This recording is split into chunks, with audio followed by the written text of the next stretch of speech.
சாப்பிட்ட உடனே உங்க வயிறு உப்பசம் அடையுதா, பலூன் மாதிரி பெருசாகுதா? அதுக்கு காரணம் இதுவா கூட இருக்கலாம். சாப்பிட்ட உடனே நம்ம வயிறு பெருசாகிறதுக்கு காரணம், ஐ மீன் அதை ப்ளோட்டேஷன் சொல்லுவோம். அதுக்கு காரணம் நம்ம மென்னு சாப்பிடுற போது நமக்கு செக்ரீட் ஆகிற என்சைம்ஸ் ஜூஸ், அதாவது டைஜஸ்டிக் என்சைம்ஸ் அண்ட் ஜூஸ் வந்து ஒழுங்கா ஃபங்க்ஷன் ஆகி முழுசா செரிமானம் அடைஞ்சத உணவை செரிமானப்படுத்தி குடலுக்கு அனுப்பணும். அப்படி குடலுக்கு சரியா செரிமானம் ஆகாம உணவுப் பொருட்கள் போச்சுன்னா அங்க இருக்கிற பாக்டீரியா அதை ஃபெர்மெண்ட் பண்ணும் போது, அதாவது டைஜஸ்ட் பண்ணும் போது கார்பன் டை ஆக்சைடு, மீத்தேன் இந்த மாதிரி சில கேஸ்களை அதிகமா உருவாக்கலாம். இந்த மாதிரி அதிகமா உருவாக்குறதுனால வயிறு பெருசா ஃபீல் பண்ணலாம். ஸோ இதுவே எல்லாத்துக்கும் காரணமா இருக்கணும்னு அவசியம் இல்லை.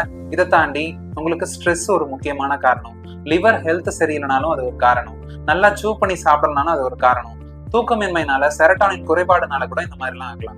சோ இதெல்லாம் முக்கிய காரணங்கள். இதுல நீங்க மற்ற மருத்துவங்களை எடுத்துக்கிறத விட ஹோமியோபதி மருந்துல என்ன சிறப்பு அப்படின்னு பாத்தீங்கன்னா, ஹோமியோ மெடிசன்ஸ் எடுத்துக்கும் போது இந்த காரணங்களை நோக்கி மருந்து கொடுக்கறதுனால காலப்போக்குல திருப்பி திருப்பி இதே கோளாறு வராம இருக்கிறத நம்ம பாத்துக்க முடியும். சோ ஹோமியோ மெடிசன்ஸ் உங்க செரிமான கோளாறு குறைக்கவும், இந்த மாதிரி கேஸ் பிரச்சனை குறைக்கவும் சிறப்பான முறையில உங்களுக்கு ஹெல்ப் பண்ணும். இந்த டாபிக்ல உங்களுக்கு ஏதாவது டவுட்ஸ் இருந்தாலோ, இல்ல நான் வேற ஏதாவது டாபிக் பேசணும்னு நினைச்சாலோ நீங்க கமெண்ட் பண்ணுங்க. நான் கண்டிப்பா அது மேல ஒர்க் பண்ணுவேன்.